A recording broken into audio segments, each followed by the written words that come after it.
اسلامی بھائیوں، عاشورہ کا دن 10 محرم الحرام، 10 محرم الحرام یقیناً ایک ایسا تاریخی دل خراش واقعہ ہوا ہے کہ جب بھی یہ دن آتا ہے ہمیں اس واقعے کی یاد دلاتا ہے، مگر شاید بہت سارے ویورز کو، بہت سارے ناظرین کو یہ نہ معلوم ہو کہ یہ دن فقط یہی واقعہ نہیں ہوا، مگر اس سے پہلے بھی اسلامی تاریخ کے بڑے امپورٹنٹ، بڑے ہی امیزنگ واقعات اس دن ہوئے۔ اب ذرا سب سنتے جائیے گا کہ حضرت آدم علیہ نبینا علیہ الصلوۃ والسلام کی جو توبہ قبول کی گئی وہ دن 10 محرم الحرام کا تھا۔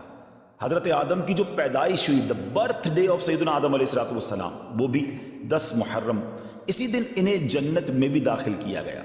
اسی دن عرش، کرسی، آسمان، زمین، سورج، چاند، ستارے اور جنت کو پیدا کیا گیا۔ آپ سوچئے کہ بیسکس آف دا ورلڈ جو ہیں وہ 10 محرم والے دن پیدا کیے گئے۔ سیدنا ابراہیم علیہ السلام خلیل اللہ ہیں، آپ کا جو برتھ ڈے ہے، آپ کی بھی جو پیدائش کا دن ہے وہ بھی 10 محرم الحرام ہے۔ پھر اسی طرح اسی دن حضرت ابراہیم علیہ السلام کو جو آگ سے نجات ملی تھی، جو آگ گلزار بنی تھی، وہ بھی 10 محرم کا دن تھا۔ یہی وہ دن تھا جب حضرت موسیٰ علیہ نبینا علیہ السلام اور آپ کی امت کو نجات ملی اور فرعون اپنی قوم سمیت غرق ہوا۔ حضرت سیدنا عیسیٰ روح اللہ علیہ نبینا علیہ السلام کی جو پیدائش ہے وہ بھی 10 محرم الحرام جو حضرت عیسیٰ علیہ السلام کو آسمانوں پر اٹھایا گیا۔ ناظرین، that was also the day of Ashura, وہ بھی دن 10 محرم الحرام کا تھا۔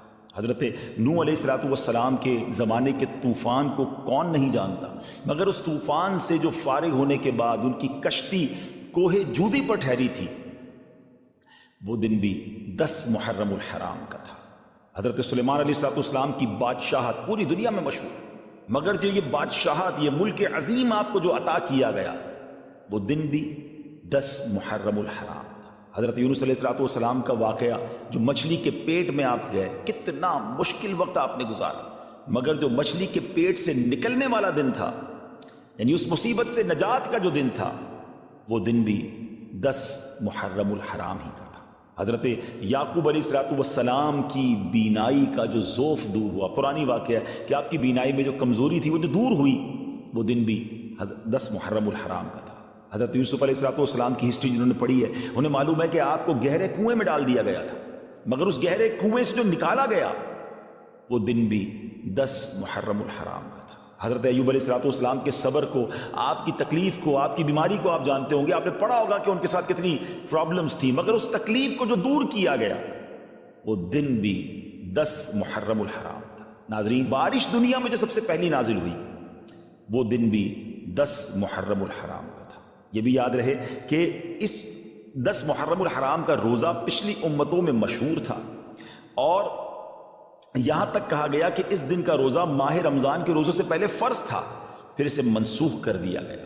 یہ تقریباً میں نے آپ کو 24 واقعات، انسیڈنٹ اور ایونٹس بتائے جو اس دن ہوئے، اور 25واں پھر وہ واقعہ امام عالی مقام، امام عرش مقام، امام تشنا کا، امام حسین رضی اللہ تعالیٰ عنہ اور آپ کے رفقا کو بھوکا پیاسا رکھ کر کربلا کے میدان میں جو شہید کیا گیا، وہ دن بھی 10 محرم الحرام کا تھا۔ تو اس کا مطلب یہ ہوا کہ اب اسلامی تاریخ کا تاریخی ترین دن ہے، ہسٹوریکل دن ہے، اور اس دن بہت بڑے بڑے اسلامی واقعات ہوئے۔ اگر کسی کا ذہن ہو تو وہ سوچے کہ اس دن میں اللہ کی رحمت کو کس قدر پکار سکتا ہوں، کس قدر عبادت کر سکتا ہوں۔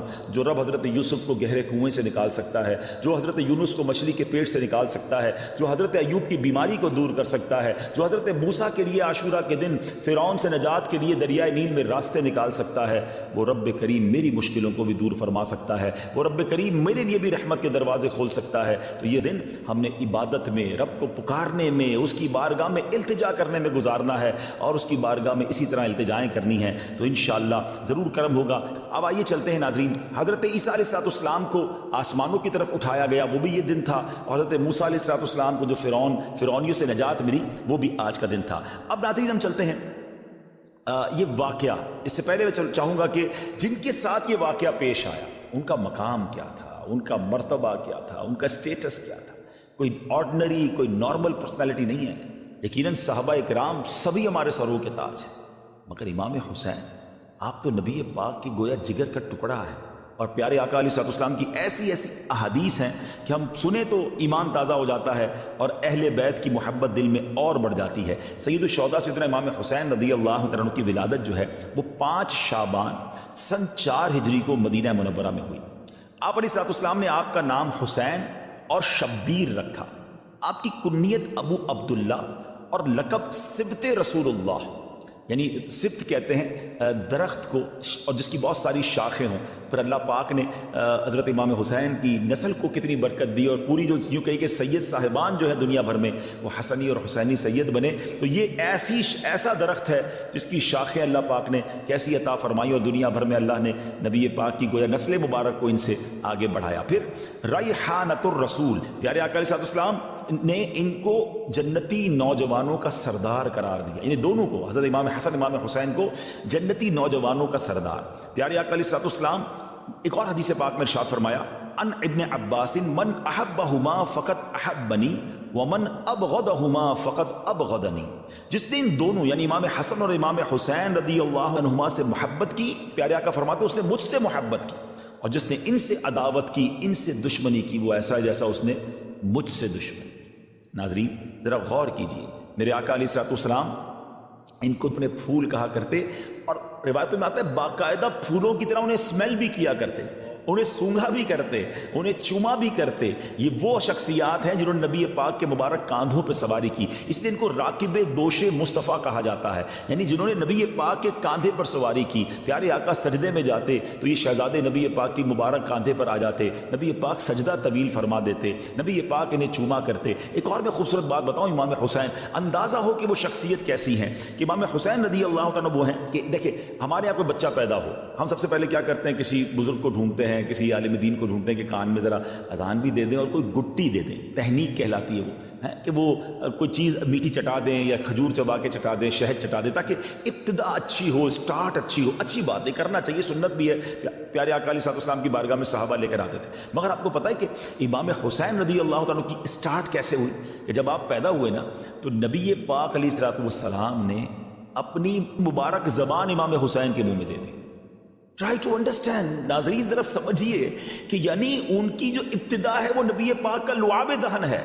اچھا، اذان دینے کے لیے ہم کسی بزرگ کو بلاتے ہیں، امام حسین کے کانوں میں اذان کس نے دی؟ اللہ کا نام لیا اور آواز تھی حبیب خدا کی.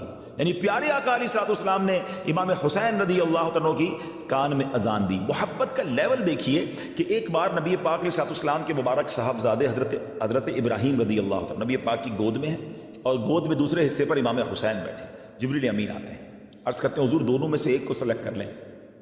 اللہ دونوں میں سے ایک کو آپ سلیکٹ کر لیں، دونوں میں سے کوئی ایک رہے گا اور ایک نے دنیا سے جانا ہے. اب آپ کی چوائس ہے. نبی پاک کو گویا یہ اختیار دیا گیا. اب ذرا غور کیجیے، اپنا بیٹا ہے حضرت ابراہیم نبی پاک کے اپنے صاحبزادے. آپ نے دل میں خیال فرمایا یا فرمایا کہ اگر ابراہیم جاتے ہیں تو مجھے تکلیف ہوگی، لیکن اگر حسین چلے جاتے ہیں تو میرے ساتھ ساتھ فاطمہ کو، مولا علی کو بھی تکلیف ہوگی رضوان اللہ تعالیٰ علیہ مجمعین. نبی پاک نے امام حسین کو گویا سلیکٹ کیا. کچھ دنوں کے بعد حضرت ابراہیم جو نبی پاک کے اپنے صاحبزادے ہیں رضی اللہ تعالیٰ عنہ، ان کا وصال ہو گیا.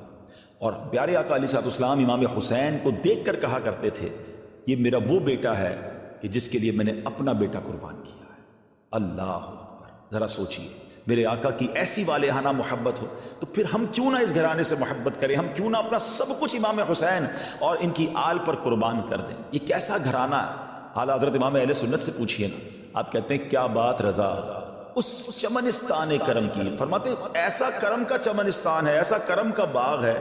کیا بات رضا اس چمنستان کرم کی، زہرا ہے کلی جس میں حسین اور حسن.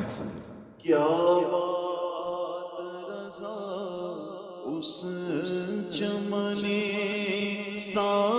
کرم کی، کیا بات رضا اس چمنستان کرم کی، کیا بات رضا اس چمنستان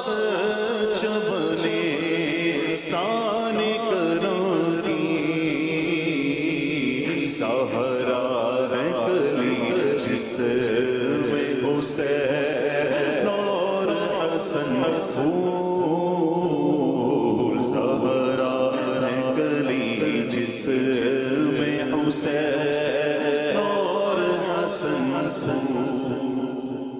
اب امید ہے کہ سچی بات تو یہ ہے کہ پھر بھی ہماری اوقات بھی نہیں ہے. ہماری اوقات کیا ہے کہ ان بڑی ہستیوں کا ہم ذکر کریں. نہ ہمارے پاس الفاظ ہیں، نہ ہم ان کی شان بیان کر سکتے ہیں. ہم تو صرف یہ دامن پھیلائے آج پروگرام کے لیے آ گئے ہیں کہ ان کا ذکر کریں گے، اچھوں کا ذکر کریں گے، بڑوں کا ذکر کریں گے، سرکاروں کا ذکر کریں گے تو ہماری جھولیاں بھی بھرتی جائیں گی. اعلیٰ حضرت کہتے ہیں نا کہ کیسے آقاؤں کا بندہ ہوں رضا، بول بالے میری سرکاروں کے. اللہ ان کے صدقے ہماری مغفرت فرما دے. ہم قابل بھی نہیں ہیں. ہم شہدائے کربلا کا، امام حسین کا، گھرانہ مصطفیٰ کا ہم کیا ذکر کریں؟ بس ہم تو خیرات لینے آئے ہیں کہ ان کا ذکر کریں گے تو ہماری جھولیاں بھر دی جائیں گی.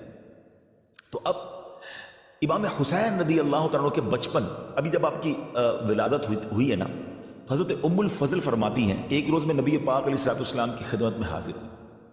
میں نے دیکھا کہ امام حسین نبی پاک علیہ الصلوۃ والسلام کی گود میں ہیں، اور میں کیا دیکھتی ہوں کہ پیارے آقا کی چشمان کرم سے آنسوؤں کی جھڑی لگی ہوئی ہے. ام الفضل کہتی ہیں کہ حضور، میرے ماں باپ آپ پر قربان، حضور یہ حالت کیوں ہے، کیا وجہ ہے؟ نبی پاک علیہ الصلوۃ والسلام نے فرمایا کہ ابھی جبریل امین میرے پاس آئے، انہوں نے خبر فرمائی کہ میری امت اس فرزند کو قتل کرے گی. میں نے کہا کیا اس کو، یعنی امام حسین کو؟ فرمایا ہاں، اور میرے پاس اس کے مقتل کی سرخ مٹی بھی لائی. یعنی جبریل امین نے یہ خبر امام حسین کے بچپن میں ہی دے دی کہ یہ شہید بھی ہوں گے، اور جس مقام پر شہید ہوں گے اس کی مٹی بھی پیارے آقا کو دکھائی گئی. ایک اور روایت سنی، ابو نعیم نے نجی حضرمی سے روایت کی کہ وہ سفر صفین میں حضرت مولا علی شیر خدا کرم اللہ تعالی وجہہ الکریم، جو حضرت امام حسین کے والد محترم ہیں، کہتے ہیں ہم ان کے ساتھ تھے.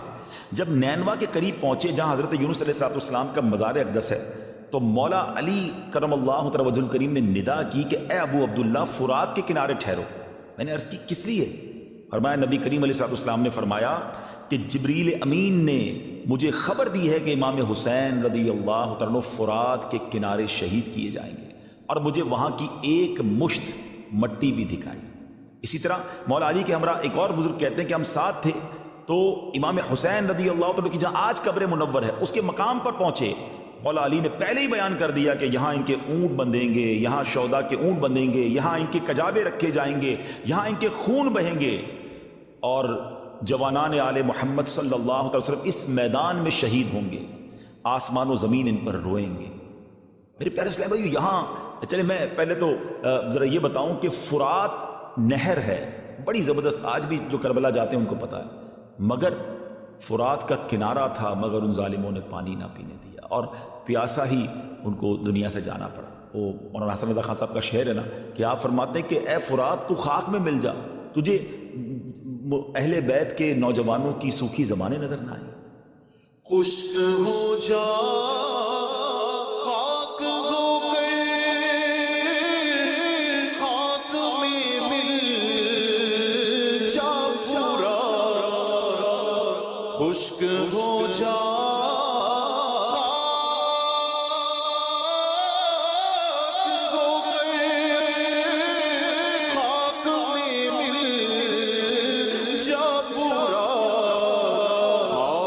تجھ پر دیکھ تو سوکھی زبانیں اہل بیت، خاک تجھ پر دیکھ تو سوکھی زبانیں اہل بیت.